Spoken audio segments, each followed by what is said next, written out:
Good morning, and welcome to the Boonafide Experience podcast. I'm your host, Kyle, but really, everyone just calls me Boona. This is an esports podcast that brings on talent from across the industry to be the spark that fuels passionate gamers to change the world. If you are new here or returning, please consider subscribing or following on your platform of choice. Doing so allows you to support my dream, it allows you to stay up to date with the current episode, and gets this content into the hands or ears of gamers that need to hear it. Thank you so much for being here, and let's go ahead and get started with the show. All right, good afternoon, Edward. How are you? I'm doing great. How are you, Kyle? I'm doing fantastic. I think we may be competing with you wherever you're living, because it is about 26 degrees here in Austin, Texas. Good luck. We're under 20 all the time here in Metro Detroit. It was worth a shot. It was worth a shot. Well, it's a Cool. bigger difference for you right now. We're certainly used to it. I have a good friend in Houston who said they're shutting down the entire city this week for the weather that's coming. So, our Yes, perceptions are reality. they are, and I'll say I have had a different perception because I grew up in Houston actually, and number one, our roads aren't built for it, but number two, it's just not taught in driver's ed, and it doesn't happen often to where when this happens, people also have a sense of panic whenever it does happen, and poor decisions are made, as you saw on the I-35 freeway in Dallas. Hmm. Um, that was just a horrific event, but uh, yeah, I got to experience driving in some of that weather in Colorado. I lived there for 2 years, and it was an experience. I must admit. We get used to it here. We don't really change how we drive even in a few feet of snow. So, yeah. Awesome, man. Well, I had to take a shot. I had to at least try. So welcome onto the show. This is the Boonafide Experience podcast, and for those who do not know you, who are you and what do you do? Well, thank you for having me. My name is Edward Cleland. I am a mind body medicine practitioner, and I work in professional esports as what they call me is a performance specialist. So I help individual players, teams, and to a lesser degree, the org work with their health and wellness, the body, the mind, the team environment, and the individual aspect. Gotcha. Thank you. That's a lot to unpack there. I must admit when I was doing some of my homework, on your website and what you do and how you do things, like on your methodology, there's four pillars. You have the mind, you have the movement, I have to cheat a little bit here. You have the nutrition, and then you have lifestyle. Hmm. And I'm curious. It seems like a very holistic approach, compared to the general, one train of thought. Like a lot of people focus on one of these. What got you interested in this? Like, what's your fascination with this? I love that you use the word holistic. My background is in holistic health education, and we use the word holistic or holism to really be applied in a sense of meeting the person where they are and working from that perspective. So, my methodology isn't so much of a program that I'm bringing, but it is holistic where we are meeting that client where they are and helping them move towards their goals in the way that's best suited for them. As you mentioned, this does involve the mind, the body, nutrition, your lifestyle, your rituals, how you communicate with people. As I like to tell the players, everything you think, do, feel, every one of those perceptions is going to make you a better or less effective teammate and player. And I think I saw that tweet of yours. It was something very similar to that you had mentioned, and that jives a lot with a lot of my personal philosophies and how I choose to present myself. You know, um, Too calm. but yeah, too calm. Yeah, absolutely. So, if you don't mind me asking, like, what piqued your curiosity? I know you're working towards you've gone to school, you're working towards PhD. Like, what got you into this? And then we'll dive into some more specific topics. Sure. My mother probably won't love to hear this, but I joke sometimes when I lecture that no one became a nutritionist because they grew up on a healthy diet. uh, my own venture did lead me to health and wellness. When I was in my Mm, very early 20s, I had just finished my second knee operation. I liked to consider myself an athlete in my former life, if you will, and some injuries kind of put that to rest early on. But I didn't have a particularly healthy diet or, to a lesser degree maybe, but lifestyle in my youth. And being 20 years old and not happy with the weight that I was at, or the pain level that I was at, and unable to play hockey with friends or baseball, or I knew some things needed to change. I became a vegetarian. My now wife and I moved to California together. This is a long time ago now, but mm. we moved to California from Michigan, and really changed everything about my lifestyle and what I was doing. That led me into the new career. That led me into grad school, post grad school, and private practice. But it really started as that, and I didn't connect that food was important or part of medicine, Mm. probably at all until I was, like 18 to 20. It just hadn't really been a consideration. I had always probably wanted my body to be something different, or to be a better athlete, but you know, moving to California, I won't walk you through the whole story, but moving to California and Yeah, getting yeah, into the yeah. health and wellness industry, and working on organics, that started the snowball. Gotcha. No, there's always some sort of, I mean, people don't just wake up and want to do this. You're right. And I love that you mentioned that. Kind of like my background. I didn't wake up and, want to be a recovered. Yeah, I didn't want to like choose to do some of the lifestyle choices that I made, but Sure. Well, here I and was. how much not to dive us into the cosmos right away, but how much of Yeah. this are we choosing anyway? If we really ask Yeah. ourselves when we were born, or to who, or most clients that I've met that are religious happen to be the religion of their parents. I mean, so Mm-hmm. it's a lot of these things are environmentally directed. At least we don't get around our DNA. I didn't choose this hairstyle; it chose me, kind of thing. Mm-hmm. There's a lot of this that we're just trying to accept. I think we could probably do an entire podcast on just that topic alone. So we'll keep that at bay for right now, Sounds because good. that's that's a fascinating topic for me. So I got to know as well. These pillars. Number one, they apply to a lot of our daily lives. Why esports over regular sports? Well, I started off in regular sports. Gotcha. I don't have a gaming background that my gamers would be proud of. I played on a controller and played Madden and stuff like that. And I remember getting Nintendo as a kid, and I put in all my hours on all those games. But they joke with me to play Valorant or CS or League, and I just say no. Luckily I don't need to help you today. You know.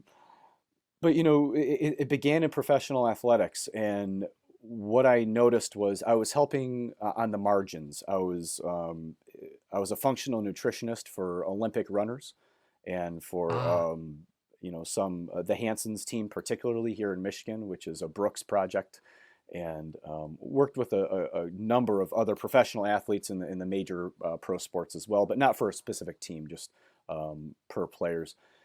And what I really discovered is that I was moving them marginally. If the rating I mm, used one time with one of my 10Kers that was trying out for the U.S. Olympics, he said, "You moved me from 96% to 97% in my wellness, and that made all the difference." And we were talking about, and I'm a runner myself. We were talking about trying to improve him a second per mile. To some mm-hmm. people, these are really small things. To him, that was a very big deal. And we did it through addressing inflammation, which is one of the pillars within my nutrition practice, is combating inflammation. So it was pretty simple in some ways. But I received a fortuitous phone call one time from the Renegades management, and they had just some questions for me about who I was based on my Yelp and other things. Um, in talking with them, what I discovered quickly was the margins were a lot bigger when we were talking about health and wellness. And this isn't to, um, judge or objectify the journey to professional esports, but it's very different than the journey to professional Sure. athletics. So, um, 100%. in quickly recognizing that, we saw that there were some big gaps. That if we put some effort into, we received tremendous, outcomes from, and so that's what we started doing, 4 to 5 years ago. and I'm a swimmer, so small percentages are what I am used to. I swam for 10 years, Mm. so those 0.5 second drops in time, those 0.2 second drops in time, like those, that is an incredible deal because as we were talking about the Olympics at that level, I mean, some of those, between first and eighth place is under 1 second. Hmm. Sure. And those little details matter. Super small margins, yeah.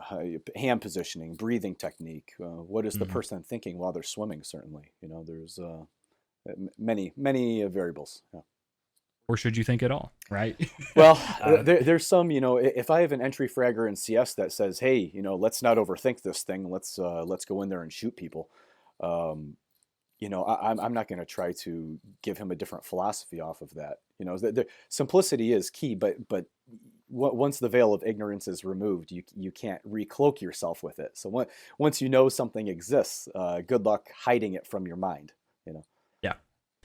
I struggle with that a lot. Sometimes, like I love the journey that I'm living right now, but sometimes I do wish I could live in that state of ignorance just a little bit longer. I've had a player I've worked with for a long time that I remind him frequently. He'll say, something to the effect of, "I just wish I didn't know this. I just wish I didn't know it was true." And he's one of the best in his game. Mm. Rated objectively one of the best in his game. But I'll say that to him frequently that, you don't get to forget this now. Now that you have a duty, a responsibility to actually face it and work with it. Yeah, I love that. I absolutely love that. My friend said the same thing in a different phrase. Like once you know it, you can't unknow it. Yeah. Uh, so I love that. And so one thing that I really enjoy is like you meet people where you're at, and I think that's something that I practice in my day-to-day job. I was previously a business coach. For LegalZoom, and so it's not every business owner has the same goals. Not every business owner has ran multiple, but most of them haven't ran any businesses before. So how do we tailor this service to them? And I think that's what made that special, which is why I love what you're doing here. Um, one of the things I want to ask you is like, when it comes to like a player in CS versus a player in Valorant, is there any distinct kind of character? Is there any type of like shift that you have to make, or are there some key differences that you have to remind yourself of? Well, I think it's interesting you choose CS and Valorant because I'd say they're probably closer related than many of Hmm. the other games. Sure. Nitro is a good example. I work closely with Nick and Hmm. and Spencer and Josh as well with their CS background. Even Peter had a CS background. Yeah. So I would say there's a lot of similarities in that. Even you're talking 5-man. You're talking about rituals, timing of day. Yeah. You have to win 2 less rounds. Excuse this. That's going to happen every time that Yeah. I'm Yeah. gentle. That's okay. You win a couple less rounds perhaps, but no, there's a tremendous amount of overlap, especially talking about the mental aspects of this, right? Hmm. Um, no, I'd say they're very similar, especially those Gotcha. two games. I certainly point out more gaps in maybe Fortnite and certainly League. League feels like it's a completely different animal. I feel that too, and I find myself really trying to grasp League and understand League, and I think there's just so many nuances to it. And so for someone that you mentioned earlier, like your gaming backgrounds, like just growing up playing Madden on split screen, when it comes to your profession and you not know, like, is there a certain level of knowledge required of the game for you to excel at your job, or is it completely irrelevant? Well, I don't think I'd call it completely irrelevant. I would say Yeah. everything has pros and cons. I can see a Okay. scenario where, being a former gamer or something actually might be quite the con for someone as well, based on their own Gotcha. experience and maybe having a tough time removing that bias, as we'd call it in research. Um, but it would, to a degree, it would be helpful. I don't want to say that I feel like it's a detriment to my job. I've never felt Okay. like it's been a detriment whatsoever. I would say I had a easier time understanding and onboarding the game of CS than I did League. That Gotcha. was easier for me to grasp as someone who grew up playing James Bond and all those type of games, right? That was pretty, and not that I'm gonna go toe to toe with a coach on any of the strategic concepts, but certainly the idea of the game, where League is so nuanced and there's so many champions and there's so much involved. But I'm thankful that I've been surrounded with staff that I don't feel like I've ever needed to know those things. And the players sometimes joke with me, but I mean, they even joke because I'm old. They'll ask me if I know what a meme is. I mean, so it's to that point. Yeah, I really don't feel like it's a detriment whatsoever. And I don't know. I've never had a conversation with a player where they ever said something effective. Well, if you knew the game better, or Gotcha. you'd understand it better if you played or something. That's never been. I've never sensed that to be an issue. Gotcha. Yeah, and that's yeah. No, I appreciate you sharing that. So, you know, I know you travel a lot. Between travel a lot, especially these days, and during COVID, it's probably presented a lot of challenges. When it comes to you, one thing I guess I'm trying to figure out how to word this. Like you work on these individuals on an individual basis, but yet you also coach the team as well. Mm-hmm. You know, how does the individual performance affect like the overall, like how do you manage the different goals of the teams versus the managing the players' goals? So first off, they better align when we're talking about goals, right? Ideally, if Mm, you have a 5-man roster, that 5-man roster's individual gaming goals align quite closely with the collective goals. Um, but part of the methodology here is that you're addressing the individual. There's really 4 categories. This is my dissertation. There's really 4 categories of this. The book will be this and discussing this that I'm working on. But there's really 4 areas that you have to focus on. You have to focus on the individual away from the game. So Kyle away from, the screen. And then the player within the team setting. So what is the player then bringing as an individual to the group? So you have an I internal and an I external. And then okay, you have a we internal, that's the team together. That's without worrying about Twitter or, Twitch chat rooms or yourself, no offense. yeah, yeah, absolutely. Or me, quite frankly, oftentimes. And then you have the team and the external. And so that will also, in 100 Thieves is a great example. We have to be cognizant at 100 Thieves that we have a large community and they have expectations and desires, right? Yeah. But if Papa Smithy was standing there all day saying, win, win, win, and if John came walking in the room all day saying, just focus on winning, right? And John wants that dub. I know he does.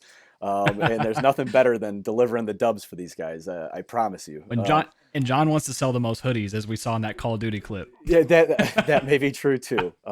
He wants it all. He's a good leader. He wants it all. Yeah. But to the point, that can't be the focal point. And I understand that as an an organization such as 100 Thieves is going to be very cognizant of what that externalism means to them. But that's not how you go and get the goal that you want. I mean, you don't climb the mountain just by looking at the outside world and asking them what they think of your adventure. So I really do break it down into those 4 quadrants. That's me building upon my graduate thesis that I wrote in athletics that was taking off the work of Ken Wilber. And I was developing an integrated model to take to U.S. runners, to take to Olympic runners. But I found it to be much more applicable to esports. I mean, it's incredibly applicable to esports. I can't imagine an org, and I'm not trying to say like, hey, buy on the infomercial, but I can't imagine an org that wouldn't say those 4 areas, because there's no team, even if with the best talent, if they don't feel good about themselves away from the game, they're not going to be successful. You have to look at all 4 of these areas.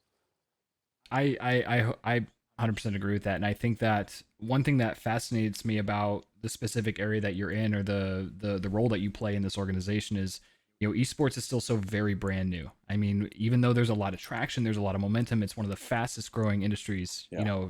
in the country. It's still I find that like companies are scrambling to find out how to make these teams profitable, and if winning isn't like the main thing, sponsorships aren't going to come, money isn't going to come, they can't pay people, they can't have, I mean, to be honest, like people like yourself to really dive into these things. And Mm-hmm. so I think that's really cool that you are kind of like the pioneer in that. And so, you know, I guess the question is I like, take great, if you don't mind me diving in here for yeah, a second. yeah, First off, I take great pride in that as well. And I think the yeah, industry, us practitioners that are trying to support this market need to do it in a holistic manner, in an integrative manner. My background, I'm I'm a bit of the Swiss Army knife, which I think gives me a Mm. incredible advantage.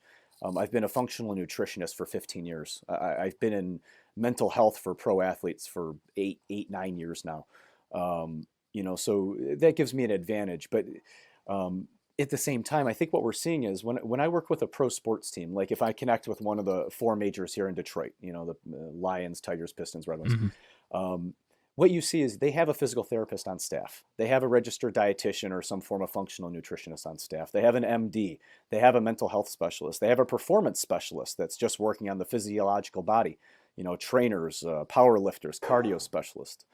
Um, I don't know that esports will get to the point soon that it'll justify that categorically across the board, where you'll see every single team have every one of those categories. This is going to be a unique model. This is not going to be a standardized model in the next handful of years. So I think it'll be really important that, and I'm not trying to sound like I'm boasting here, but it'll be important that you have someone such as myself that has an understanding of Yeah, the range of these things that we need to address. Because unfortunately, if you're too limited in your modality, you won't get the worth of it. It's not going to be worth. I don't think the orgs will pay for having 6 versions of me on the staff. exactly. And and I think a lot of it just comes down to the people who are running this and what they value. It's like if they value the wellness of their people, if they want to like help these people grow, and probably not just even on the team, but as a whole, As like humans, it's a yeah, smart, yeah, as humans, like I mean, isn't that what it's all about? yeah. Like I, and that's and the second thing you brought up is that you don't think that esports, at least in our time, will ever get to having those specific individualized roles, and that scratches on another topic of like where does esports fit. I personally want it to be as large as regular sports, but what does that even mean? I'm all in. I mean, Yeah, I'm all in on it. yeah, I believe it's heading there. Um, yeah, Even if we set aside the COVID topic, right, and right, right. this in-person topic, which of course affected our games as well, right? I mean, they affected Hmm. our ability to have events. Um, but even if we go ahead and say that, no, I just think the numbers in the future generations and their attention spans. I'm a baseball lover. I mean, I collect baseball cards. I'm a Mm. old school cat. I love history of baseball and um, but when I talk to the younger generation and kind of say, hey, would you sit there for 4 hours and, you know, Right. watch this pitching duel and this chess match and unfold? And wow, did you see what just happened? And they say, I don't care about any of this. Even my 7-year-old, I take him to a Tigers game and he wants to go see the carousel and, go see the Yeah. mascots and stuff. And he's kind of a nature kid. I'm not raising him on screens. We like live in the woods out here, you know. So the irony, though, yeah. Now that I'm in this profession and have been for so long, he doesn't know me doing anything else, and now he wants to, watch and play and all this too now. Uh, but yeah, I it's think that's no. I think it's fantastic. I mean, because yeah, I'm a basketball guy, but I do feel that sports is, in a weird way, COVID, even though it's restricted esports, I feel like it's actually what accelerated esports because we could still thrive Mhm. at full capacity. Granted, It's like in CDL, the experience may not be as well, but we're still able to thrive. it's a strange thing though to say thrive. I mean, what percentage of the players experience burnout this year? I Mm, mean, look at the best teams. And I have no affiliation with like an Australis, but I've studied them closely and talked to people that were on the roster at one point, but I don't work yeah. with them in any capacity. And you're seeing some of the best players on earth like just come out bluntly. I mean, we're seeing content Mm, creators, we're seeing gamers across all different games. So I think the industry has, I don't want to say something like taken advantage of them, and I'm certainly not saying that the orgs that I work with are doing that. They're putting me in a position to help these young men, right? right. Right. So certainly, I think they're really taking a role in that. And for the record, when you look at the management teams of these orgs that are bringing on guys like me or others, look at what they're doing in their lives. I mean, the CFO at 100 Thieves is texting me about a half marathon training program. I mean, and Right. he's like the most CFO you're gonna find. Like he's not there rah-rahing us up and wanting to spend all our time on team build. He wants to get in the nitty gritty. But all of them are really passionate about wellness. It's really the industry is going to catch up to that. I also think we're going to find out that these players, when they feel good and they're healthy, those are the teams that are sustaining. And you can't sustain, even at like the level Astralis was doing it. If you're not focused on health and wellness, you can't sustain it, even as the number one team. That's the part that's most alarming to me, that you usually don't hear about it from the winners. You usually hear about it only from people, and you ask anybody in gaming, oh, I was really stressed. What happened? Well, we started winning, so I'm less stressed. Okay. Like Yeah. I hear that frequently. Yeah. Well, Edward, it feels a lot better. We were, 6-0 in the tournament. It's tough to be annoyed, you know? Yeah. Yeah. Well, it's, I mean, but the way I look at that is like, the having that winning mentality honestly puts a lot more pressure on it, because I look at, back in the Optic Vision days, when they were at the top of their game in Call of Duty, like when you're at that peak, like all of a sudden everyone wants you to fall. Yeah. Everyone wants you to not succeed anymore now that you've reached that top point. I mean, look at Ninja, for example, as a content creator. Yep. In one of his podcasts, he had mentioned, he's like, even right before the point where I really blew up, there were so many people that wanted my success and they wanted me to succeed, and they fought for my success. But once he got to that point, everyone's analyzing every word he says and trying to tear him down completely off his where he's put himself. Yeah. Well, comparing ourselves gets us in a lot of trouble. When people start comparing themselves to you, and the target on the back is something our Valorant team has had to really deep dive here recently, right? We came out bullish last year and did what we needed to do, and someone certainly like Josh, who I love working with, he's not afraid to say something publicly that might put even a bigger target or people to be more interested in coming after him. But you have to embrace it. You have to embrace where you are and take that all on. We don't want to hide from it and pretend that you're not, like there isn't a ton of kids at home right now not wanting every one of these guys' jobs. I mean, right. They're all grinding for it. I'm getting phone calls now left and right from people that live in my community that are telling me things like, I have a 13-year-old that I think could be a Call of Duty legend someday. How much is your hourly to work with my 13-year-old? And I'm like, that's not a phone call I had 3 years ago. And that's not, I don't think is reflective as my growth as much as the industry's growth, that, parents are now not telling their kids, get off that damn machine.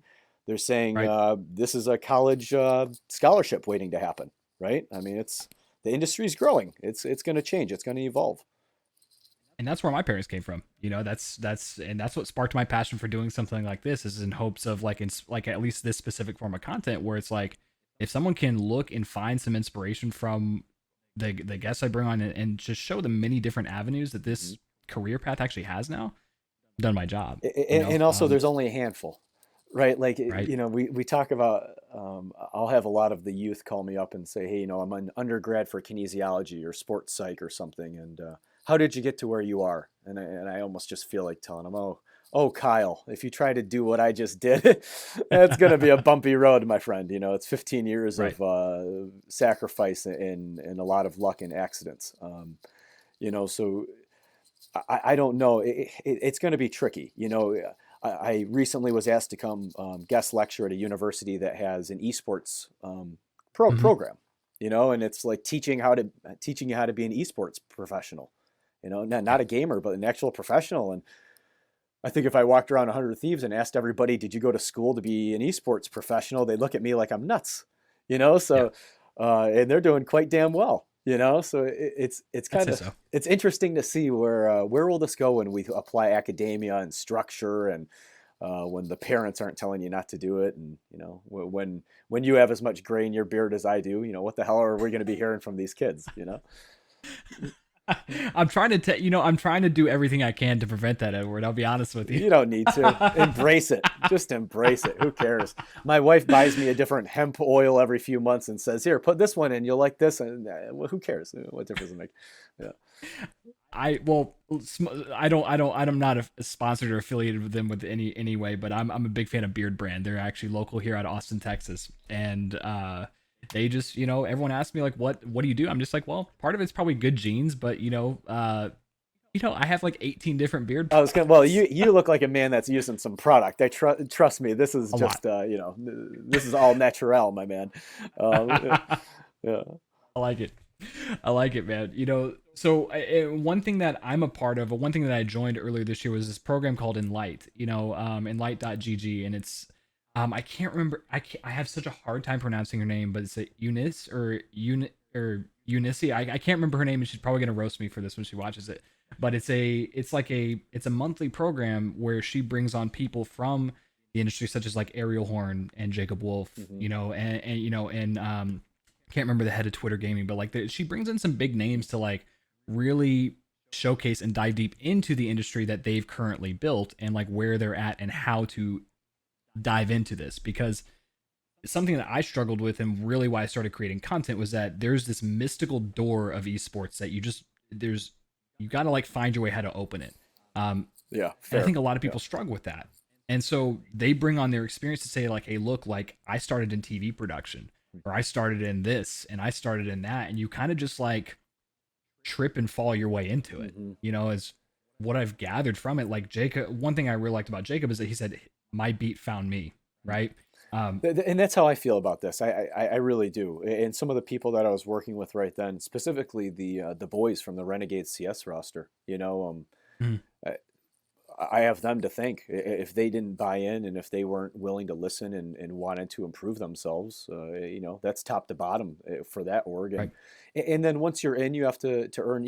I have 12 staff members here we work with, and um, once you're in, you just earn your keep, and you do great Right. work, and you show that you're willing to self-sacrifice and that you're talented, and you earn it. But yeah, getting a foot in the door. Um, I know for a fact, just because Jacob Tough Anderson here over at 100 Thieves is so transparent with me. I know we've got a lot of versions out there of me knocking on our door saying, "Hey, Right. hire me. You don't need Edward. I can do this version of this for you." And Right. if you don't have good people around you who believe in you and are, I even talked with Papa Smithy about that recently. If we Mm, don't have people around each other that we can't just continue to trust, you know then we can't do the good work. You can't be worried about that and do the good work. You have to free yourself up. But yeah, the path there. I mean, good luck for these youngsters that are on this path. And I don't want to make it sound like I just tripped into this. If you interviewed, the thousands of clients that I've talked to over the last 15 years, I think you'd see mm-hmm. I'd have a pretty good rating. So you grow Right. into it, right? But yeah, it really, there's no textbook on this yet. And, Yeah. and until every team has a standard operating practice here, where they have that staffer. I saw Dignitas recently, somebody I follow Yep. on Twitter, put up a post for an internship, and somebody roasted them over it not being paid. Things are unique in this industry, and as a business owner, I've got a youngster down the street here at the local university that I've talked to about non-paid internships because he's bending over backwards wanting to be a part of my, mind body medicine org here. Um, yeah, it's tricky to get in. There's people that are willing to make huge sacrifices just to get an Yeah. opportunity, and um, other people are saying, no, I got to make this hourly rate, or, it's tough to know what the motivation is there. For sure. And that's a, yeah, this is a very large, to me, it's a large topic. And I kind of going back what we talked about earlier, like, I really don't believe in any accidents. Honestly, don't believe in luck. Like, I believe that whatever my intention is, if I'm honestly working towards that, then those right opportunities are going to come. And like, I'm going to say the right thing at the right time. You're a fellow Hindu with me, yeah, the karma man. Yeah. If Yeah. you put it I, out there, you don't have to worry about it. Just keep putting it out there, and it'll come back. And yeah, don't try to sell somebody your services. Go do the work and show them what you can do, and they'll come right. knocking. I mean, that's certainly that's been my experience through and through. I didn't have to Yeah. sell myself once yet. I haven't had to interview yet. You know. Right. Right. It's a funny thing, but I think trying to teach that to people, number one, there's more than one way to skin a cat. It's not probably the only way to Not my like, favorite it's just what I, expression as a vegetarian, but I y- understand. Yeah, yeah, yeah. Sorry about I'm that. just teasing. I'm just teasing. Got to Yeah. keep I it a mean, little fun here. People think I'm too boring or something as a mental health guy. a little bit, man. We got to spice it up a little bit. But when it comes to yeah, that's just been my experience. So you mentioned like you dove into some of the process of like or your methodology when it comes to the mind. So I'm really interested, get 'cause, I mean this is a bigger topic, but what is your like methodology in assessing someone's lifestyle and like understanding their needs and how to coach them towards their goals there? Mhm. Step one, learning of who they are. Mm, This isn't, again, there's nothing cookie cutter here. And we create systems that offer people tremendous structure, so that if they didn't have it, perhaps they would have to almost mess it up to not stay in line. But um, Mhm. in terms of their mental practices and what we're going to work on, everyone has a different background. And I'm not here to be, and if anyone listens to this that happens to be working with me as an employer, they'll appreciate this. I'm not here to unpackage their trauma from 0 to 18. That's Right. honestly, that's not what I'm here for. And if Right. something comes up that we need to talk about that seems like it's really impacting their work, I certainly am there to meet them where they are, but that's not for me. I would almost rather Right. refer them out if that's something that there's trauma or something. So really, I consider myself an optimizationalist, which I'm not sure if that's actually a word, but it should be.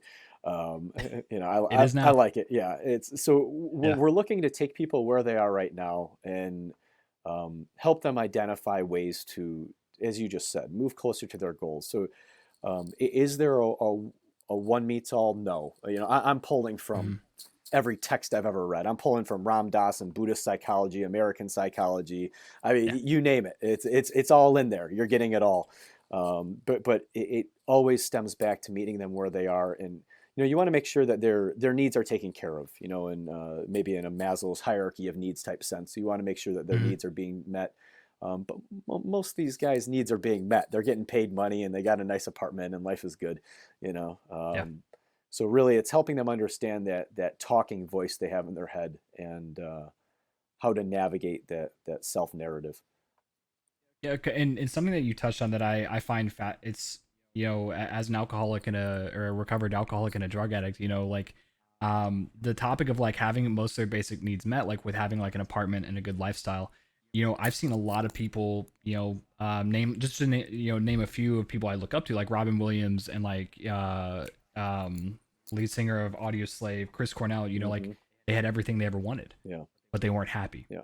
You know what I mean? Well, so they didn't really have everything they ever wanted, and I don't say that with Right. judgment. Right. We Right. oftentimes talk about money as the first thing, as if having money changes these things. I've met with Hmm. people that are incredibly wealthy, that I know are worth more than $50 million, and they still have digestive issues and cancer, and I one of the clients I had to say goodbye to a few years ago, owned a telecommunications company. It's one of the wealthiest men I ever know. He owned over 100 nice cars. I mean, he had incredible wealth, paintings, all kinds of stuff. Um, that didn't matter to him when he was dying of colon cancer, Right. and you know I don't know. He had the gentleman had so much gout that he couldn't have a whiskey with his friends on his deathbed. I mean, so these things. I'll oftentimes tell a client that maybe spent their health early in their life to accumulate wealth. That pendulum swings back, and you may find yourself spending your wealth to reaccumulate what you can of your health, and that's probably stolen from Gandhi somewhere along the line there. But Mhm. don't spend today to earn something that you're going to have to spend later to try to get something back, I guess. And we see that, and kudos to you for talking about the kudos is too weak of a word. I'm proud of you to be able to say, I'm a recovering alcoholic, and this is the way that I kind of process this, and it's a daily practice, right? It's a daily Mhm. minute to minute practice of having systems in place and allowing yourself. I've worked with many alcoholics, and Yeah. we talk about allowing themselves to experience this. Allowing yourself to be proud of yourself, allowing something to mean something. Um, we're too busy gripping onto our unworthiness. That one's Ram Dass stolen, so that I get the credit where it's due. And it changes once you stop holding yourself hostage, and stop putting all these barriers in front of yourself. Boy, the game starts changing for you. It really does. And Edward, I you bring up a great point. And thank you for that. Thank you for that for those words. And because I'll tell you something that I've really struggled with, and something that like my therapist has to remind me of whenever we have sessions is like, just remember for this hour we're just going to act like shame doesn't exist. Mm. We're going to act like shame doesn't exist. And I think you bring up there's a really good parallel to that when it comes to, like allowing ourselves to just let go of that. And when we start dissolving these walls, the game really just, it's like, whoa, Mm-hmm. this is here the whole time, but I just couldn't see it. Right. Right. I think it's a fantastic topic. One question I have for you, I wanted to put you on the spot with some of your methodology, is Sure. for someone like me, who I when I think of organization and organization in general, Mm-hmm. it paralyzes me, Hmm. and I want to rebel against everything structured. Mm-hmm.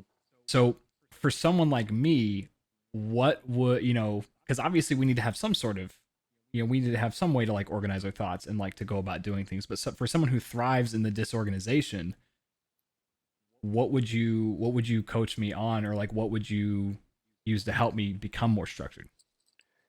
Well, this is going to sound common to any of my players that hear this. I would ask Okay. you questions.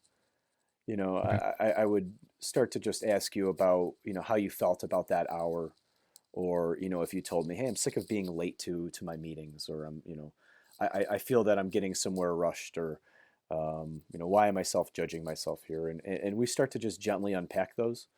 Um, Very rarely do I tell somebody what to do. I can't really remember the last time I told somebody what they should eat or what they should do. Um, but through asking them really powerful, open-ended questions, which is my education, um, you start to find out not just why. I tell my coaches all the time, quit asking people why. Asking people why automatically puts you in defensive. It puts you in a position where Yep. you know all you're left with is trying to defend something. But if you talk to them about what and how, if you ask them what and how questions, if you tell them how you feel instead of asking them why, because asking somebody why question really is couching how you actually feel instead, and you can usually hear it in their voice. um, Mm-hmm.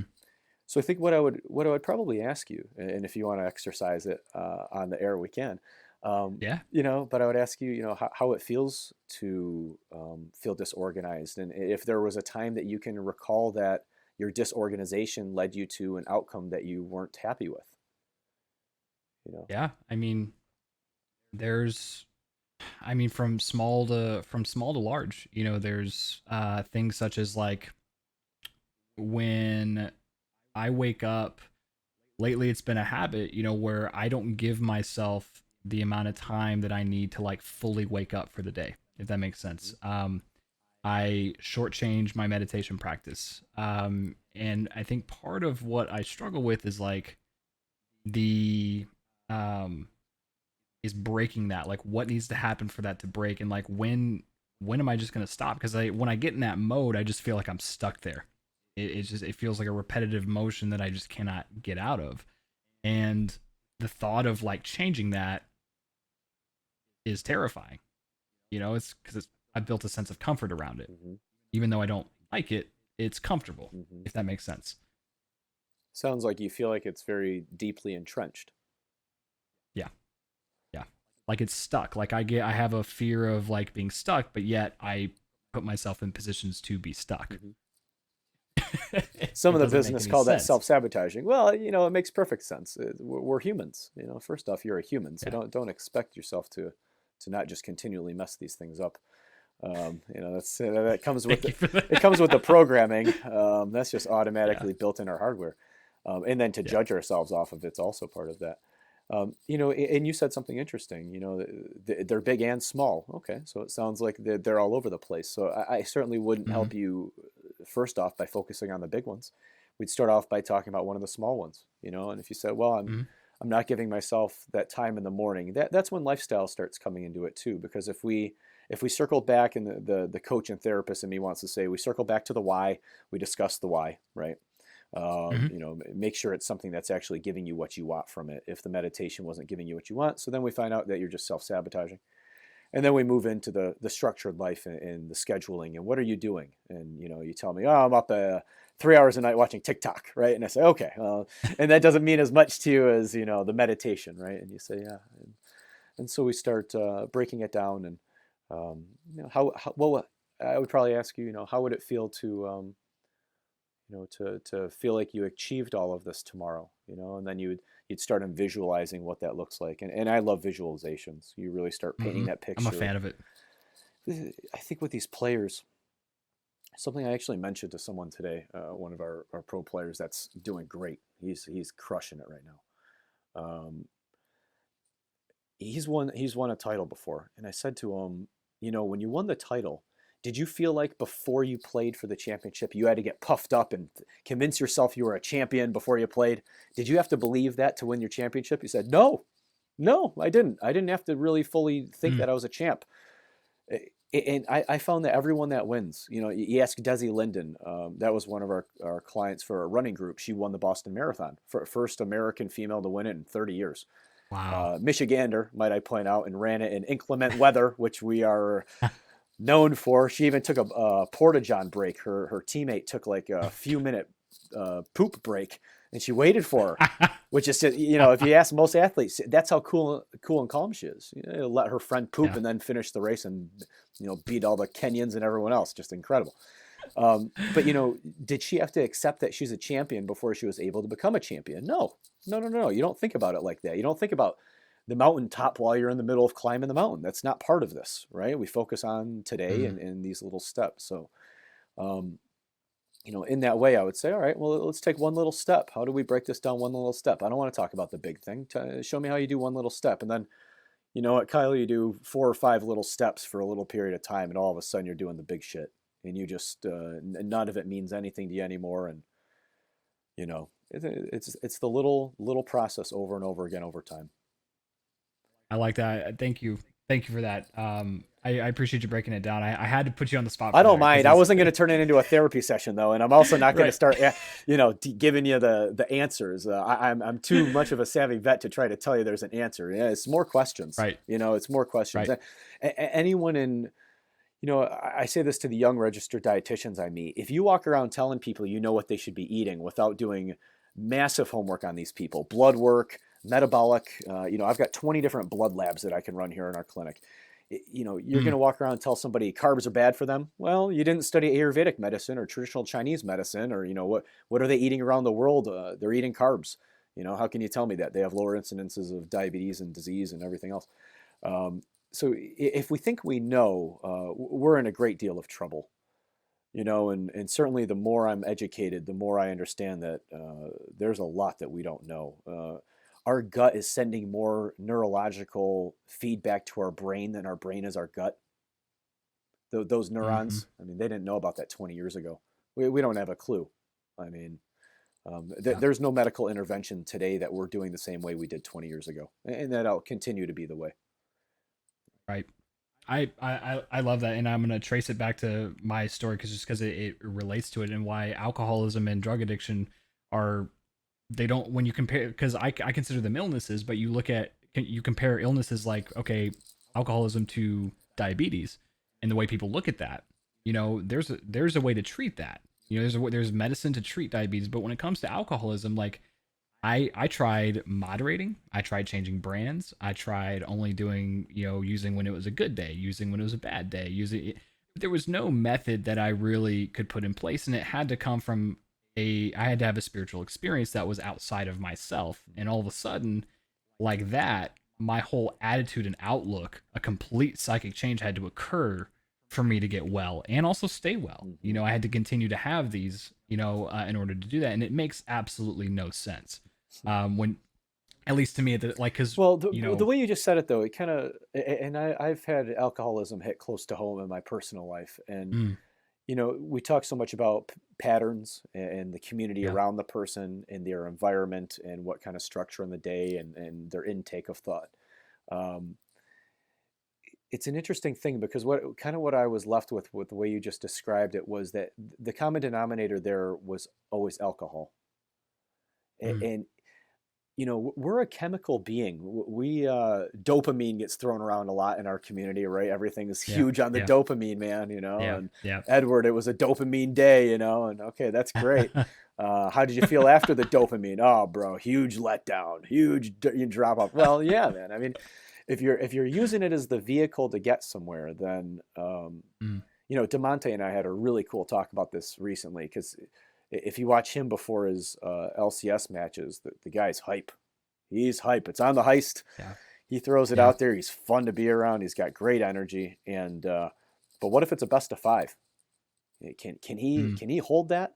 And what's the energy management in a best of 5 versus a BO1 with that, right? And so the right. vehicle for him is always energy, but there's an understanding of, if I light a fire, I tell this to Closer as well. I'll use that name because not everyone might not know him as John.